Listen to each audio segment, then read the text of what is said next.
Hello there, Star Wars fans. Another week has passed and another episode of Skeleton Crew has aired. The third episode of the season and my favorite so far. I still can't believe how much I'm liking the show. It's keeping me interested and theorizing about its many mysteries. Around this many episodes deep into Star Wars' last show, the show that will not be named, I had totally the opposite feeling that I'm having right now.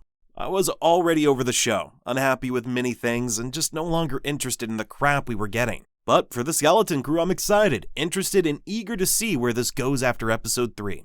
I hope this show can stay strong and not drop the ball. The most recent episode answers some of our questions, but then also adds more to the mystery of At Attin, and has me asking even more questions. So let's dive into what happened, the Easter eggs, and the theories I have for what's maybe going on. But before we continue, please like the video and subscribe if you're new, so you never miss what's going on in your favorite galaxy far, far away. I'm trying to post these as quickly as I can and get more content for you guys that I think you'll enjoy. Please feel free to share with me in the comments what you would like to see on the channel. Episode 3 is called Very Interesting, as an Astrogration Problem. So right away as we open up the episode on At Attin, I get an eerie vibe. It's quiet. Too quiet. Despite the planet looking beautiful with the sun rising, I just can't shake the feeling that something is wrong with this place. What we then learn about our main crew's parents also better informs us of what's going on. Undersecretary Farah makes it clear that she has never left the planet before, and I think none of these people have. Generations of civilians trapped on the planet, isolated from the rest of the galaxy. The droids really are relied on here, or maybe are actually running the planet.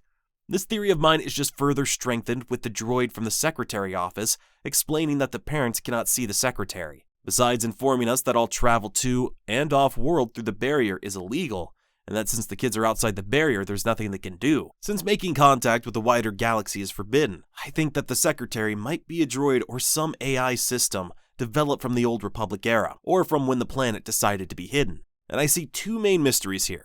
Number 1, why and when was At Attin hidden? What about it makes it a jewel of the Old Republic? And 2, who is running the planet? Why is the planet and its citizens being run the way it has been run? Between our main crew of kids out in the galaxy and now our group of worried parents, I think both will find more answers to these questions simultaneously, and the answers might lead to some dystopian tropes.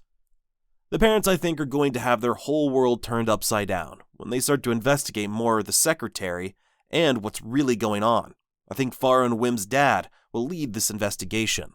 But another thing we learn from this scene also has me asking more questions about KB. Her parents state they lost connection to her life monitor and that she needs her medical attention ASAP.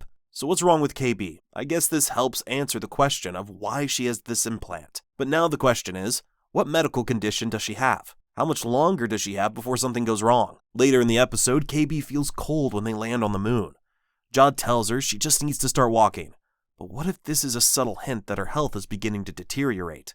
One thing I like about the episode, but also the episode so far, is that the writers are respecting the audience and also not playing us for fools. The kids are always asking the right questions. They're asking the questions we might be thinking, or asking the questions we want them to ask. These kids are smart, and aren't letting Jod take them for a ride.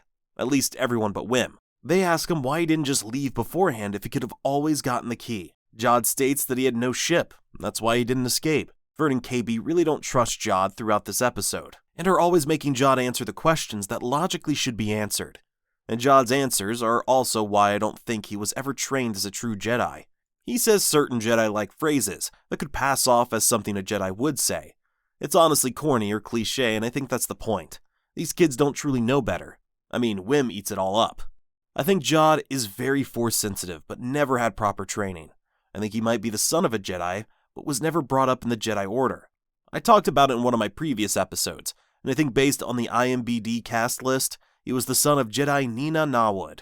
And I think he became a pirate in a similar way to how in Marvel, Star-Lord or Peter Quill became a part of the Ravagers after Yondu abducted him as a child, being raised from a young boy after losing his mother. So I think Jod at some point lost his mother, and depending on how old he was, turned to the pirates as a result. He's also smart. He also tried to play off some of what he knows as Force insight, but really, he's just knowledgeable of the port. At one point, he says that one path has no one, and the other has a lot of people. I don't think he knows this because of the Force, but because he used to be the captain of the pirates. He knows this port, and he knows it well. When the kids make him go back to the port to get SM-33, he knows exactly where to go. A cool thing in this scene is the droids that Jod comes across. The first droid is a CZ droid, seen in Episode 4, A New Hope. I think the droid looking for his prince is an AP-5 droid. Seen in some projects throughout, my favorite AP-5 droid is the one that befriends Chopper in Rebels. And finally, we even see a B-1 battle droid from the Clone Wars. This made me laugh as when turned on he asks, "Did we win?" asking if the Separatists defeated the Republic. This shows that he's been off since the end of the Clone Wars, so at least 30 years at this point.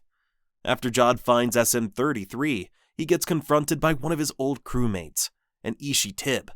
And here Jod admits that he is after the treasure. The treasure is his main goal, and while I think the treasure is the planet's credits, or maybe the metal they use, we still don't know what that treasure truly is.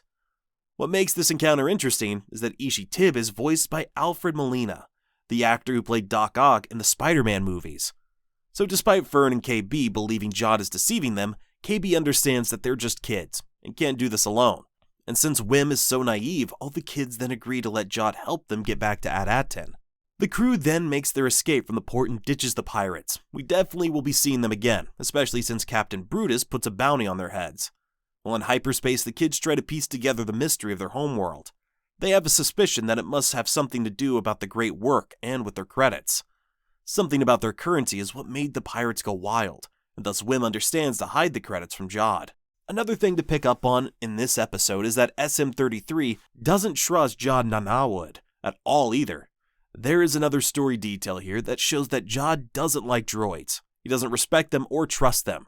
This reminds me of Din Djarin from The Mandalorian, having a big distrust for droids early on due to his experience with battle droids as a child. So I wonder what the story is with Jod. I like seeing SM-33 as a protector of the kids. They definitely need some muscle to help them travel in the galaxy. JB calls out Jod for not being a Jedi again, and just a detail I realized when watching this, KB says she calculated the odds, and that's why she doubted he's a Jedi. But since these kids truly don't know about the fall of the Jedi, and what happened at the end of the Clone Wars, her calculations will be off. Her answer will still be correct, but with little to no Jedi left in the galaxy, the chances of Jod being a Jedi is slim to none, despite him being able to use the Force. As the kids and Jod land on the moon and venture to meet his friend that can help them get home, Jod mentions that his friend will probably betray them at some point. He doesn't trust her, and wants to put that doubt in the kid's mind. And we realize not long after that the New Republic is after Jod, but under the name Crimson Jack. This is another Easter egg. There are two Crimson Jacks, one from Legends and another from the new canon. The one from canon is from the comics. The comic takes place later in the timeline, closer to the sequels, but it doesn't seem to be of any relation to this point. This could be a nod from the writers that's just cheeky. I don't think they'll connect them in this show. Maybe in the future we'll find out that the future Crimson Jack took the name because of what Jod Nanawood did under that name. So when we get to Crimson Jack's friend's place, he is greeted by the same type of droid we saw in Episode 6 at Jabba's palace, a Y7 droid. Once we meet Kh'ymm, this is where we learn the most about At Attin, but also now have to ask some other questions. Kh'ymm is an interesting species, and the mix of practical and special effects is awesome here. The use of puppetry here definitely gives some of that OT feeling to it. She is a collector of so many things that hold immense knowledge. Right away when she mentions 1,000 worlds, Fern is puzzled that there are even 1,000 worlds. Kh'ymm describes At Attin as interesting in terms of an astrogration problem.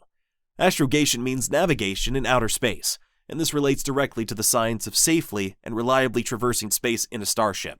This is mainly used for routing and mapping out hyperspace lanes so starships can safely use hyperspace without issue.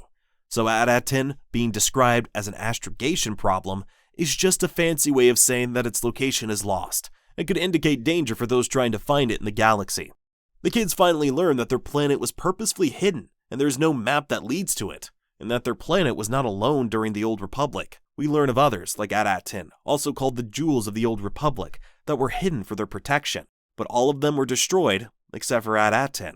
The kids then describe what they know, to try and help Kh'ymm locate the approximate system for where At Attin could be, and we then get further confirmation that they missed the last 30 plus years at least of what's been going on. They mention Coruscant and Alderaan, and Kh'ymm's response is that they've missed the war apparently.